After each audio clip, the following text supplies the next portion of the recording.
시간에 하나님 말씀 봉독합니다. 하나님 말씀은 여호수아 6장입니다. 여호수아 6장 25절에서 21절까지 6장 15절에서 21절까지 말씀 봅니다. 구약성경 제가 갖고 있는 성경으로는 327면에 나와 있습니다. 여호수아 6장 15절에서 21절까지 저와 여러분이 한 절씩 교독합니다. 제가 먼저 읽겠습니다. 일곱째 날 새벽에 그들이 일찍이 일어나서 전과 같은 방식으로 그 성을 7번 도니 그 성을 7번 돌기는 그날뿐이었더라. 7번째에 제장들이 나팔을 불 때에 여호수아가 백성에게 이르되 외치라 여호와께서 너에게 이 성을 주셨느니라. 이 성과 그 가운데 있는 모든 것은 여호와께 온전히 바치되 기생 라합과 그 집에 동거하는 자는 모두 살려주라. 이는 우리가 보낸 사자들을 그가 숨겨주었음이니라. 너희는 온전히 바치고 그 바친 것 중에서 어떤 것이든지 취하여 너희가 이스라엘 진영으로 바치는 것이 되게 하여 고통을 당하게 되지 않도록 오직 너희는 그 바친 물건에 손대지 말라. 은금과 동철 기구들은 다 여호와께 구별될 것이니 그것을 여호와의 곳간에 드릴지니라 하니라. 이에 백성은 외치고 제장들은 나팔을 불매 백성이 나팔을 소리를 들을 때에 크게 소리질러 외치니 성벽이 무너져 내린지라. 백성이 각기 앞으로 나아가 그 성에 들어가서 그 성을 점령하고 같이 있습니다. 그 성 안에 있는 모든 것을 온전히 바치되 남녀노소와 소와 양과 나귀를 칼날로 멸하니라. 아멘. 옆사람 축복합니다. 예수님 안에 거하세요. 예수님이 함께 하십니다. 예. 2025년 예수 안에 강하고 또 충성된 사람을 세우는 한 해가 되길 원합니다. 특별히 1, 2, 3월에는 어떻게 하면 예수의 은혜 안에 강할 수 있는지, 우리가 하나님의 은혜 안에 어떻게 강해지는지에 대해서 설교를 하고자 합니다. 특별히 매일 성경의 본문이 여호수아이기 때문에 여호수아서를 통해서 어떻게 예수님의 은혜를 누릴 수 있는지를 살펴보길 원합니다.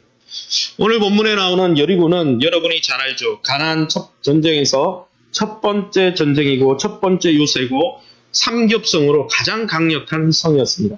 하나님은 이 가나안 땅 여리고성을 주겠다고 약속하셨습니다. 그런데 그 땅이 저절로 그러면 그들의 소유가 된 것은 아니었다는 거죠. 이 이스라엘 백성들이 약속의 땅을 차지하기 위해서 그들의 왕인 하나님과 함께 싸워야 했다는 것이죠. 그런데 싸우는데 어떻게 싸웁니까? 고대 전쟁의 여러 기술들을 사용한 게 아니라 하나님이 행하시는 전쟁이기 때문에 하나님의 방법대로 싸워야 했다는 것입니다. 시대마다 하나님의 백성들이 감당해야 될 시대적 소명이 있습니다. 이 여호수아의 여리고 정복은 하나님이 하나님 나라를 이 세상 가운데 어떻게 세워가는지를 보여주는 단편적인 일례가 되는 것이죠. 사랑하는 성도 여러분, 하나님의 부르심을 받아 이 시대를 살아가는 하나님의 백성으로서 우리도 어떻게 2025년 우리의 삶 가운데 하나님 나라를 세워가고 경험해야 하는지, 또 어떻게 하면 하나님의 은혜 가운데 강하고 승리를 경험할 수 있는지 우리 자신을 돌아볼 수 있기를 예수 이름으로 축원합니다. 그러면 신실했던 초심을 잃지 않고 이 왜곡된 세상 가운데 하나님의 백성다운 삶을 어떻게 살 수 있고 어떻게 은혜를 누릴 수 있습니까? 첫 번째 오늘 본문을 통해서 우리가 알 수 있는 것 하나는 하나님의 인도와 지시에 우리가 승리하고 은혜를 누리려면 하나님을 우리의 인생 가운데 앞세우고 하나님의 인도와 지시에 온전히 순종할 때 우리는 약속된 승리를 맛볼 수 있다는 것이죠. 여호수아 6장 12, 13절을 우리가 밑줄 친 부분을 같이 읽어보겠습니다. 같이 읽습니다. 제사장들이 제사장 7은 양각 나팔을 7을 잡고 여호와 궤 앞에서 계속 행진하며 나팔을 불고 무장한 자들은 그 앞에 행진하며 후군은 여호와의 궤 뒤를 따르고. 아멘. 오늘 본문을 읽어보면 여호수아가 하나님의 말씀을 전하자 제사장 7이 7 양각 나팔을 잡고 나아가는 모습을 봅니다. 그리고 언약궤를 중심으로, 법궤죠. 하나님의 보호자라고 하는 법궤를 중심으로 제사장이 앞서고 또 그 제사장과 그 언약궤를 보호하기 위해서 무장한 사람들이 앞뒤에 딱 진을 치고 언약궤 제사장 중심의 행렬이 이 무작정 여리고성을 도는 것을 볼 수 있습니다. 이건 전쟁이 아니죠. 병법을 아는 이들이라면 아마 비웃었을 것입니다. 강력한 삼겹성 높이 7.5m나 되는 여리고성을 무너뜨리는데 제사장을 앞세우고 법궤를 앞세운다? 또 그 법궤를 중심으로 돈다? 참 웃을 일입니다. 그런데 오늘 본문을 읽어보면 하나님의 백성들은 이런 우스울 수 있는 비상식적인 하나님의 명령에, 여호수아의 명령에 단순하게 순종했다는 것이죠. 그 순종이 결국 승리를 가져오더라는 거예요. 사실 제사장들이 언약궤를 메고 법궤를 메고 직접 이 전쟁에 참여한 것은 사실은 제사장들은 전쟁하는 사람이 아니잖아요. 그런데 법궤를 메고 이렇게 직접 전쟁에 뛰어들었다는 것은 하나님이 직접 이 전쟁의 주인공이고 하나님이 직접 이 전투를 벌이신다는 것을 보여주는 것이죠.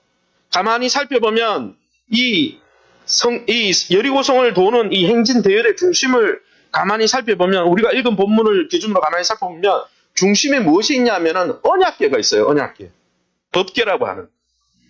그런데 여러분 요단강을 건넌 3장 4장의 여호수아의 그 요단강 도하 사건도 읽어보면 뭐가 중심이었냐면은 언약궤를 맨 제사장들이 그 요단강 중간에 들어갔더니 그냥 홍해처럼 갈라져서 건넜다는 거예요. 그러게 여러분 하나님 나라는 하나님의 임재와 하나님의 보호자를 앞세울 때 승리를 경험하고 하나님의 은혜를 누릴 수 있다는 것이죠. 여리고 전투도 마찬가지예요. 언약궤가 주인공이에요.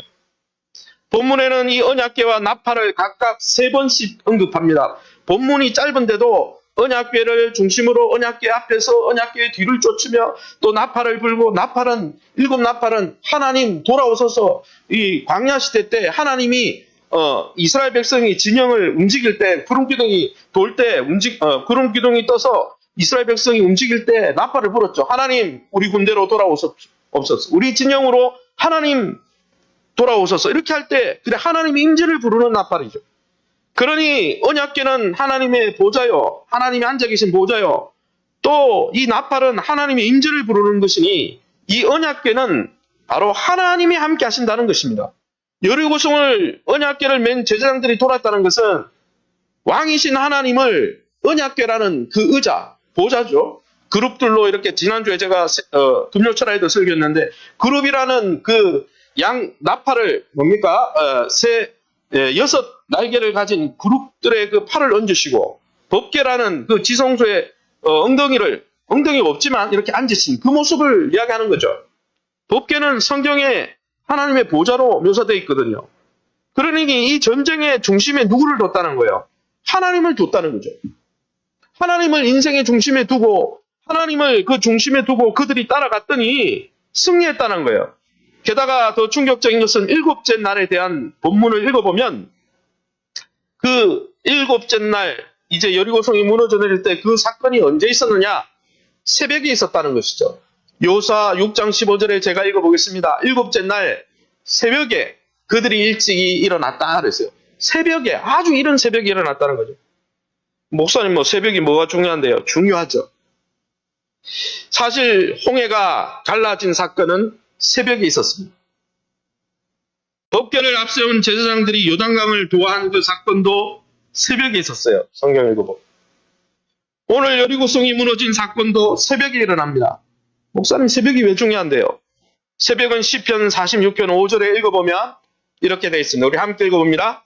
하나님이 그 성중에 계심에 성이 흔들리지 아니할 것이라 새벽에 하나님이 도우시리로다. 아멘. 새벽은 하나님의 구원을 체험하는 시간입니다. 새벽은 하나님께 부르짖어 응답을 받는 시간입니다. 하나님의 보좌 앞에 나가 부르짖을 때 첫 아침 우리의 인생의 중심에 하나님을 두고 하나님 나는 하나님과 함께하길 원합니다. 하나님의 은혜가 아니면 나는 살 수가 없습니다. 법궤를 중심에 둔 것처럼 하나님의 보좌 앞에 나가 엎드려 기도하며 하나님의 도움을 받는 시간이 새벽이라는 것이죠. 그 새벽에 하나님이 그 성을 무너뜨려 버리셨다는 거예요. 사랑하는 성도 여러분, 우리가 어떻게 강하게 될 수 있습니까? 어떻게 승리할 수 있습니까? 성경에 나타나는 하나님 하신 일들을 보면 모두 인간적인 이해와 이성과 상식을 벗어난 일들이에요. 싸우려면은 전쟁을 준비해야 되죠. 칼과 창을 준비해야 되지. 무슨 언약궤입니까? 그러나 하나님은 우리에게 하나님 백성으로 살아가는 방법을 말씀하시는 거죠. 세상의 방식이 아닌 거죠. 세상의 방식의 기준에서 보면 몰상식과 비상식의 방식이었습니다. 사람들이 비아냥거렸을 거예요. 게다가 어떻습니까? 할례를 받았잖아, 그 전에. 쩔뚝쩔뚝하면서 언약궤를 메고 가는 그 사람들의 모습이 뭐 그렇게 대단한 모습입니까? 그러나 그들이 모든 힘을 빼고, 그들이 육체의 힘을 빼고, 하나님의 언약 백성으로 할례를 받고 육체의 힘을 빼고, 언약궤, 하나님을 상징하는, 하나님의 보좌를 상징하는 언약궤를 메고 그 새벽에 부르짖으며 하나님 앞에 나아갈 때 듣도 보도 못한 방법이었지만은 그 방법에 순종하며 하나님을 앞세울 때 그 성벽이 무너져 내렸다는 것이죠. 게다가 더 중요한 것은 여러분, 한 번에 무너져 내린 게 아니라는 거예요. 엿새 동안 동일한 방법으로 돌았잖아요. 한 바퀴 돌면은 금이 조금 가고 두 바퀴 돌면 금이 좀 더 가고 이렇게 되는데 사실은 엿새 동안은 여리고성을 돌았지만 아무 변화가 없었어요. 무엇입니까? 하나님은 이렇게 자기 백성이 정말 믿고 순종하는지를 6일 동안 시험하신 것이죠. 여러분, 이스라엘 백성이 원하시는 것은 이처럼 하나님 앞에 완벽하게 순종하는지를 보신다는 거예요. 하나님을 앞세우는지, 하나님의 그 세상과 방법과 다른 상식을 뛰어넘는 그러한 방법에 정말 순종하는지, 엿새 동안 하나님이 일하시는 걸 믿고 당장 눈앞에 보이지 않아도 하나님 앞에 그렇게 순종할 수 있는지, 그것을 하나님은 테스트하고 계셨다는 거예요. 그런데 어떻습니까? 이스라엘은 이러한 무모해 보이는 명령에 단순히 복종했습니다. 하나님께서 하시니까 나는 아무것도 안 해. 그리고 성을 안 돌고 아무것도 안 한 게 아닙니다. 또 반대로 하나님의 승리를, 내가 하나님 앞에 승리를 바쳐야지. 그리고 자기가 뭔가 열심히 해보겠다고 창과 칼을 갈고 열정적으로 전쟁에 나선 것도 아니에요. 하나님의 말씀을 앞세우고 하나님의 말씀이 가라 하면 가고 서라 하면 서면서 하나님을 믿고 그대로 하나님의 말씀에 순종했다는 거예요. 하나님의 법궤의 인재를 앞세우고 하나님의 말씀에 순종하니까 하나님 나라의 승리가 왔다는 것이죠. 사랑하는 성도 여러분, 이처럼 하나님의 백성된 우리 삶의 중심은 하나님의 보좌인 법궤. 여러분, 그 법궤 안에 무엇이 있었습니까? 율법의 말씀이 있었습니다. 또 그 새벽에 부르짖었습니다. 말씀과 기도로 하나님을 앞세울 때 우리의 삶에 승리가 주어지고 예수 안에 강한 하나님의 용사가 될 수 있다는 것입니다. 사랑하는 성도 여러분, 저와 삶 속에 삶의 중심이 무엇이 서 있습니까? 내 인생의 동력원은 무엇입니까? 하나님의 보좌입니까?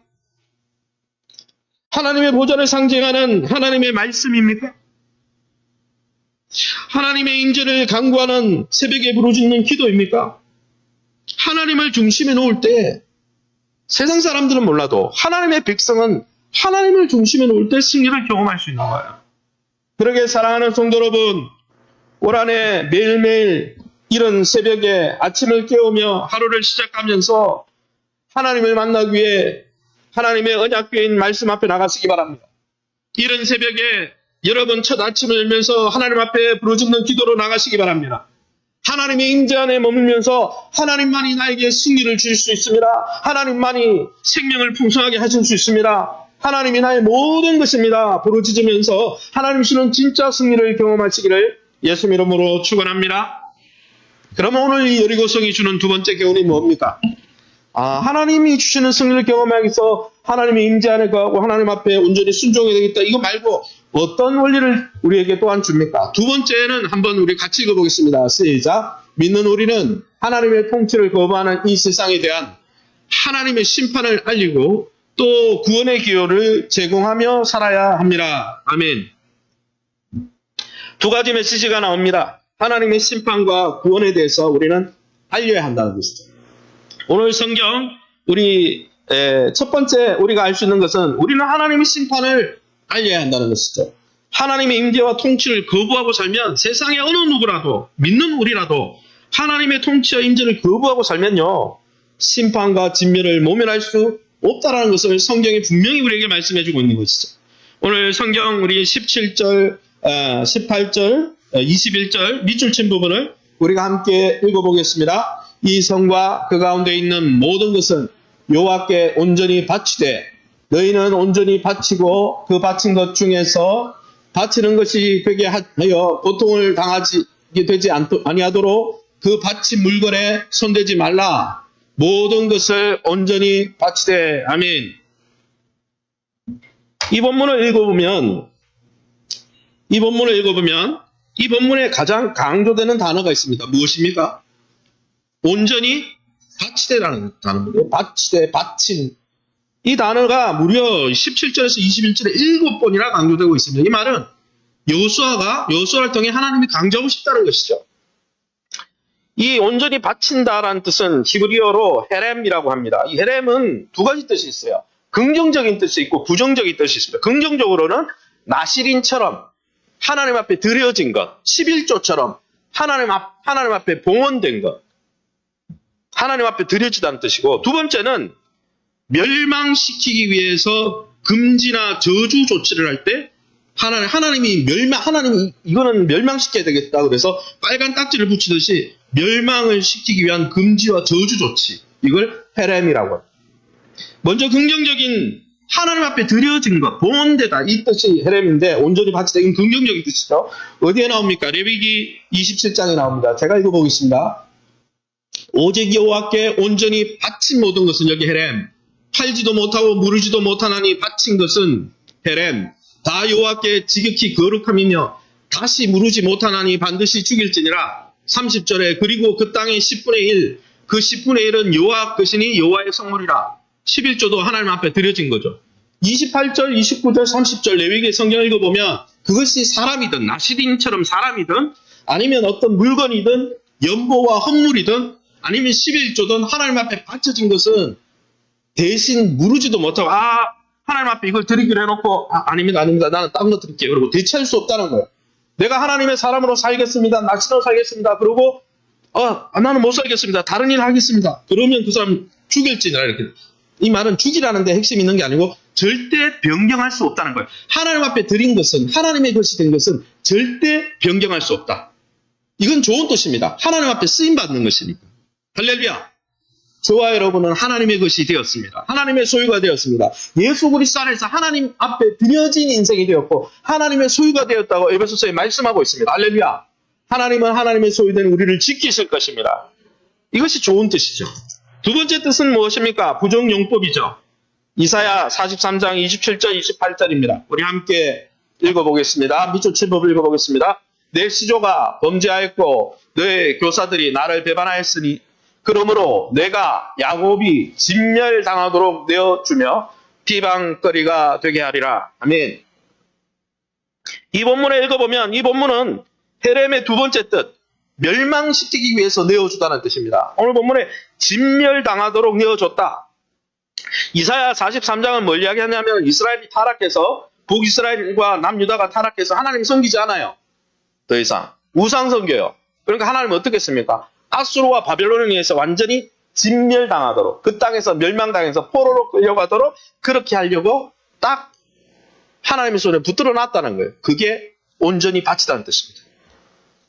여러분, 멸망시키기 위해서 어떤 대상에게 금지 조치를 내리는 것. 쉽게 이야기하면 여러분, 우리가 빚을 져서 차 앞 들어오면 어떻게 빨간 딱지 딱 붙죠. 그러면 손 댈 수 있어요, 없어요?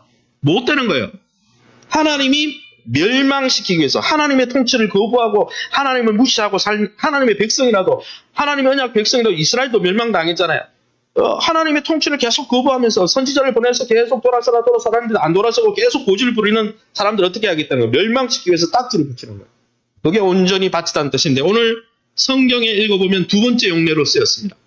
가나안 백성, 하나님을 거부하고 하나님의 통치를 거부하고 완악한 일을 행하는 그들에게 하나님이 완전히 진멸해버리겠다고 딱지를 붙인 거죠. 멸망을 위해서 하나님 앞에 드려진 겁니다. 그런데 이것은 이 여호수아가 한 말이 아니고 이미 모세가 죽기 전에 신명기에 한 말씀입니다. 신명기 13장 12절 18절을 여러분 성경을 참조하시고 제가 길어서 안 올렸습니다. 제가 읽어보겠습니다.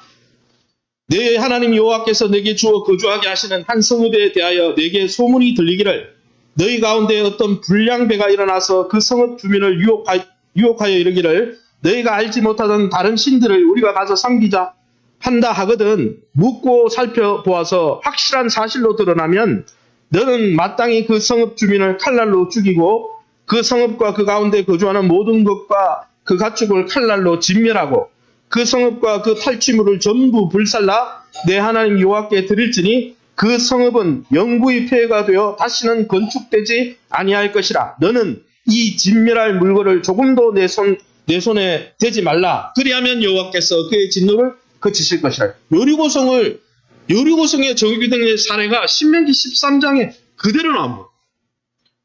거기에 내용을 읽어보면 핵심은 뭐냐? 가나안 땅에 들어가면 가나안의 백성이 우상을 섬기고 너희를 미혹해서 너희를 하나님을 떠나게 만들 그런 일이 있다면 그 성을 아예 진멸을 시키라. 너희를 미혹하지 못하게 만들어. 그리고 그 성을 진멸한 다음에 다시 짓지 마라. 오늘 여리고성은 짓지 말라고 한 것처럼 신명기 그대로 나옵니다. 재건하지 말고 그걸 진멸하는 물건에 손대지 말라. 아간처럼 손대지 말라. 그게 신명기에 나와요. 무엇이냐?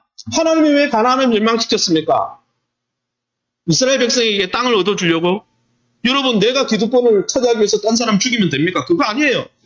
가나안이 멸망당한 이유는, 가나안을 심판하신 이유는 가나안이 하나님의 통치에 거부하며 온갖 악행과 온갖 우상숭배로 하나님의 통치를 반역했기 때문이에요. 마치 소돔과 고모라 성처럼 말이죠. 성경을 찾아서 읽어보면 가나안 땅에 어떤 일들이 있었냐면은 우상에게 제사하고 그 우상신이 자기를 축복하게 하려고 자기 자녀를 인신제사로 불태워 죽였습니다. 온갖 악행이 있었습니다. 성적 범죄를 물러나고 온갖 악행이 있었어요. 하나님이 눈에 거시는 일을 소돔과 고모라처럼 계속 행하고 있었어요. 하나님이 그래서 그 때를 기다렸다가 이스라엘 백성의 땅을 주는 그 순간에 하나님이 그 땅을 심판한 거예요. 사랑하는 성도 여러분, 하나님의 통치를 반역하고 거스르는 대상들을 하나님은 철저하게 심판하십니다. 원래 우리 모두는 하나님이 지으신 존재이기에 하나님의 뜻대로 살지 않고 우리가 하나님의 통치를 계속 거부하고 고집을 부리면, 그래서 우리의 악한 문화를 계속 만들고 자기 중심적인 삶을 살면서 하나님과 이웃들에게 계속 피해를 주면 하나님이 그냥 내버려 두는, 사랑의 하나님이니까 그냥 내버려 두는 게 아니라 그분의 통치와 의로운 요구에 위협이 되는 것들을 하나님이 제거해 버리신다는 것이죠. 이것이 오늘 여리고성의 메시지입니다. 사랑하는 성도 여러분, 하나님은 구원받은 이스라엘 백성이 믿음이 오염되지 않기를 원하셨습니다. 예수 그리스도의 피로 구원받은 우리도 하나님의 통치에 순종하는 자녀로 살아가기를 원하신다는 것이죠. 여러분, 예수 그리스도 안에서 하나님의 백성으로 새로운 삶을 시작할 때, 그러니 세상의 죄와 우상숭배의 삶이 하나님의 영광을 또 하나님의 뜻대로 살지 못하게 하는 것들이 있다면 오늘 말씀처럼 우리의 삶 속에서 진멸해버려야 되는 거예요. 개인적인 이익과 이해관계 때문에 이 영적 목표가 흔들리지 않도록 하시기 바랍니다. 하나님께 반역하게 만드는 모든 것들을 여러분 거부하시기 바랍니다. 더불어서 무엇입니까? 세상이 불의하게 자기중심적으로 살면서 하나님의 원칙인 말씀의 원리, 의의 원리를 다 무시하고 살 때 하나님은 반드시 심판하신다고 알려야 한다는 것이죠. 하나님 나라의 첫성은 하나님의 의로운 통치를 보여준 심판으로 시작했다는 것이죠. 그러나 여러분, 그러면 하나님 무조건 심판하는 분인가? 그렇지 않다는 것이죠. 두 번째 원리는 무엇입니까? 넘겨주세요. 두 번째 원리는, 그러나 하나님의 역사와 이 통치 앞에 두려워하면서 하나님을 믿고 하나님 편에 서서 하나님께 돌아서면 하나님은 가나안 백성이라도 구원과 복을 주신다는 거예요. 할렐루야.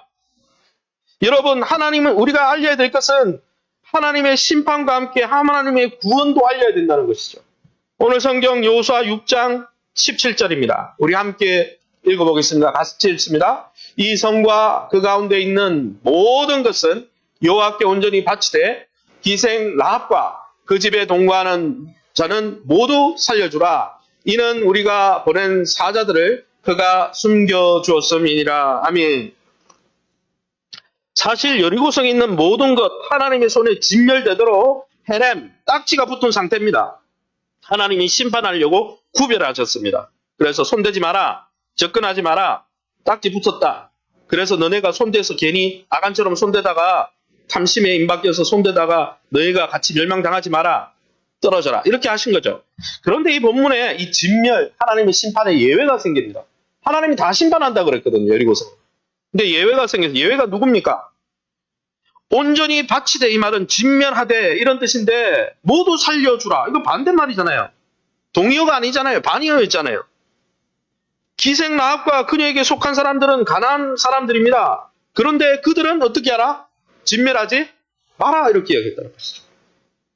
구약 성경은 그들의 생존 이유를 여호수아가 보낸 두 정탐꾼을 숨겼기 때문이다 이렇게 이야기하고 있습니다.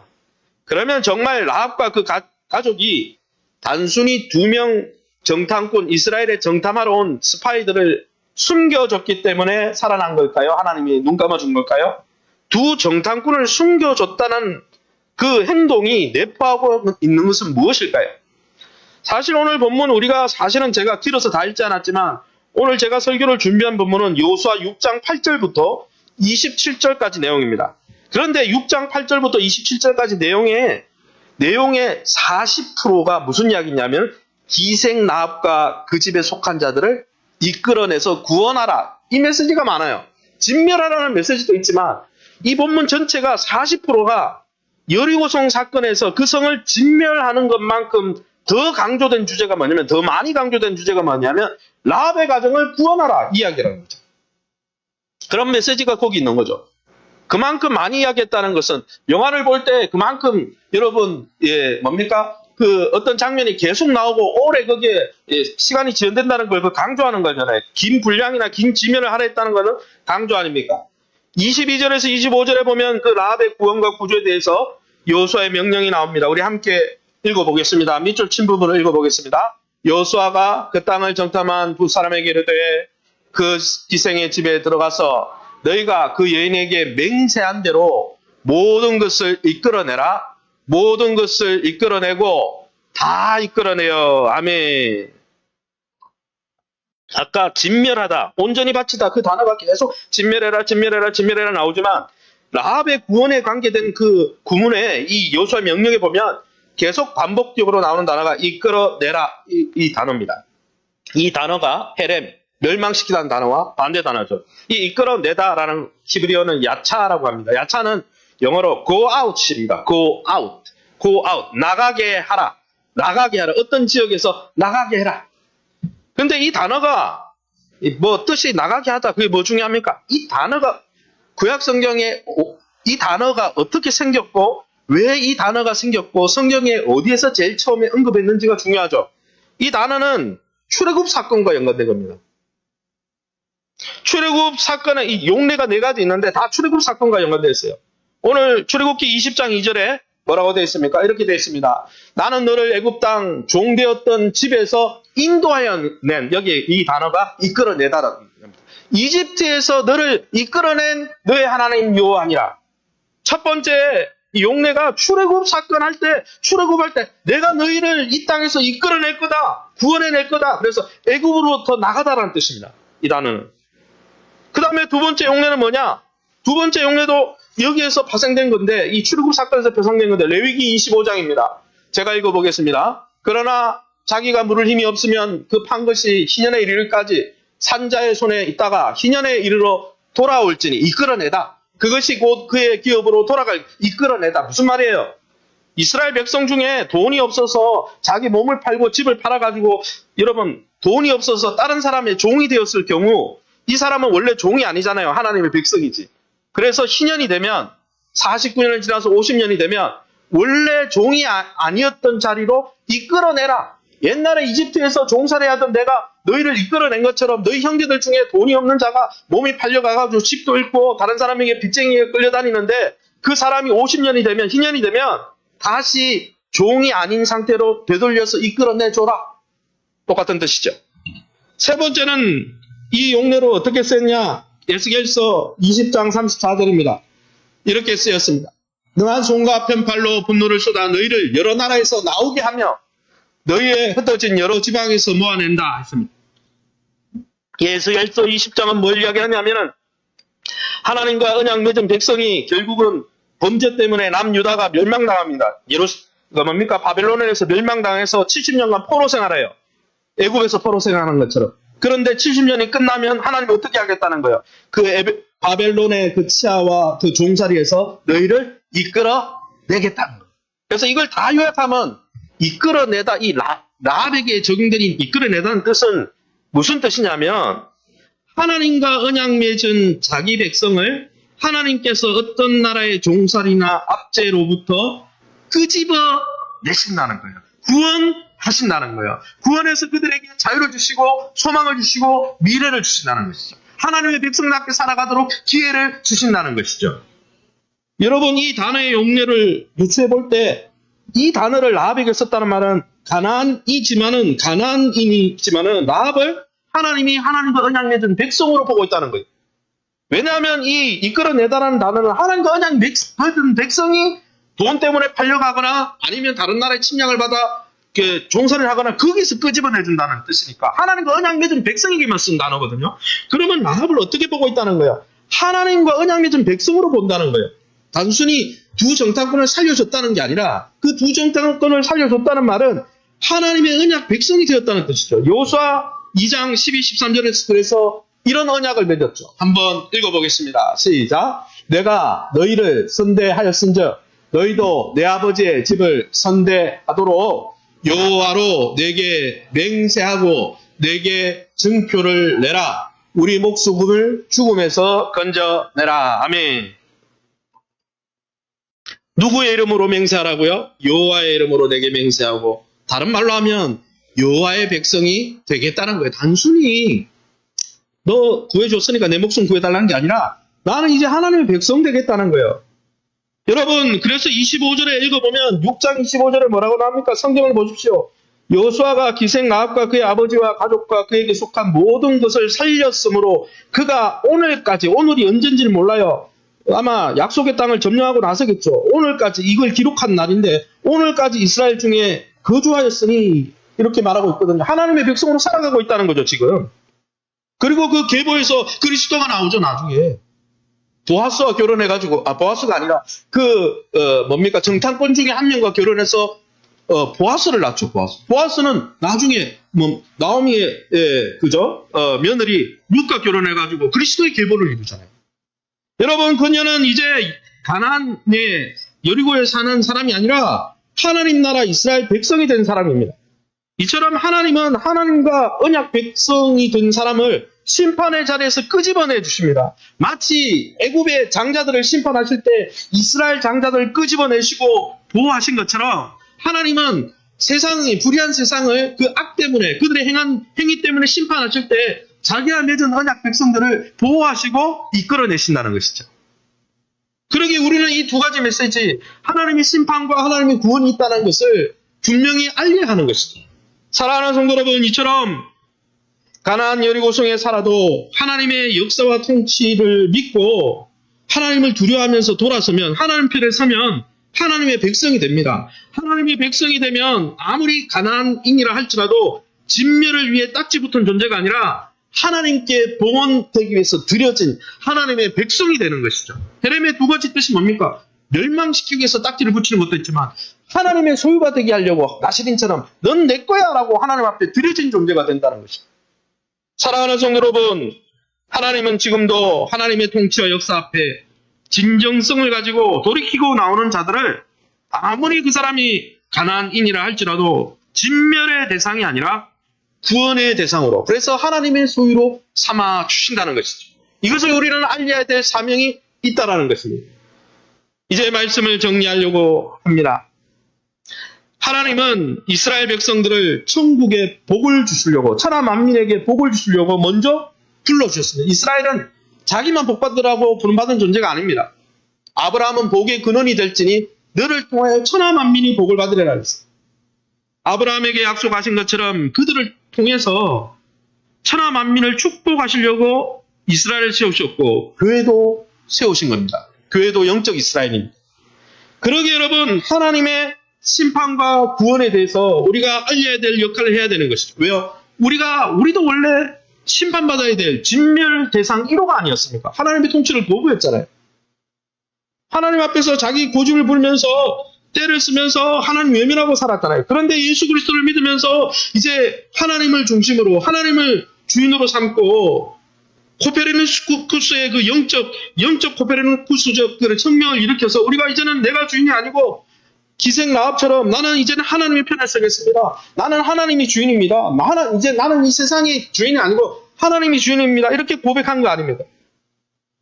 하나님은 그런 라합처럼 우리를 하나님의 심판에서 예수 그리스도의 어린 양의 보혈을 흘려서 구원해 주신 게 아닙니까? 그러게 사랑하는 성도 여러분, 우리가 이제 충성하고 우리가 이제 우리의 삶을 드려야 될 충성의 대상은 뭐 이런 말해서 그렇지만 우리 민족이나 우리 국가가 아닙니다. 우리가 정말 믿는 우리가 정말 충성해야 되는 것은 이 시대의 이데올로기도 정치 진영도 아닙니다. 심지어 심각하게 이야기하면 믿는 우리가 충성하고 신실하게 헌신해야 될 존재는 우리 가족도 아니에요.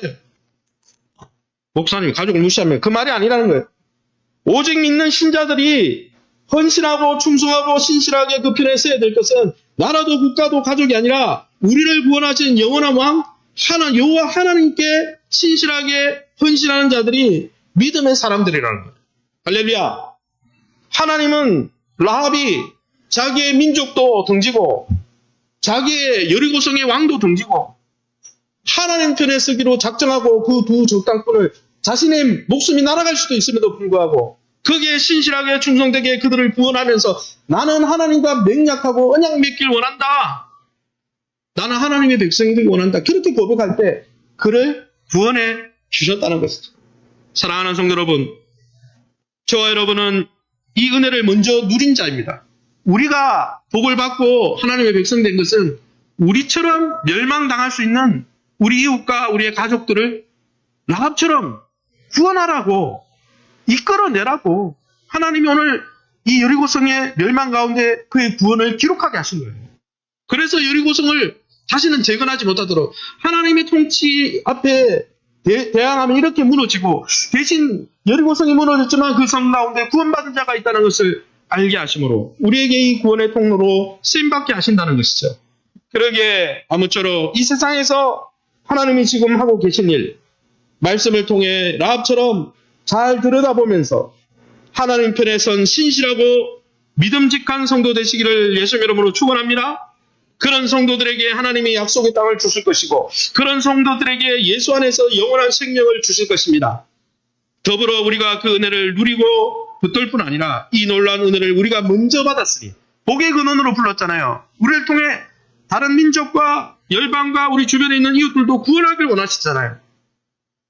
그러기에 이 하나님의 철저한 심판과 하나님의 통치 또 하나님의 영원한 구원의 소식을 알리며 전하면서 하나님 나라 복음의 증인 되시기를 예수 이름으로 축원합니다.